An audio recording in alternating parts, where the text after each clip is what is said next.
అండి, అందరూ ఎలా ఉన్నారు? అందరూ బాగున్నారా? ఈరోజు నైట్ అయితే చపాతీ చేశాను. పొద్దున పప్పు బెరక ఉన్నాను కదండి, చపాతీ చేశాను. చూసారా, చపాతీ తింటున్నాను. ఇప్పుడు టైం కూడా వచ్చి 8 అవుతుంది. షార్ట్ పెడదామని ఇది కూడా మా అబ్బాయి కూడా పెడుతున్నాను. దానిలో కొడుతుని చాలా బాగుంది. ఈరోజు చూసారా, వీడియో కూడా పొద్దున పెడతాను. ఇప్పుడైతే నేను చపాతీ తింటున్నాను. పప్పు బెరకాయ కాంబినేషన్ కూడా బాగుంటుందండి చపాతీ పొరాటాల్లోకి.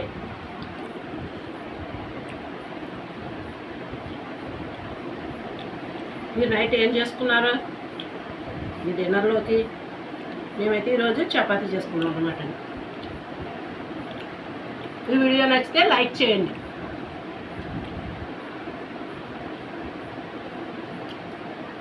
కాంబినేషన్ అయితే సూపర్గా ఉందండి, పప్పు చపాతీ.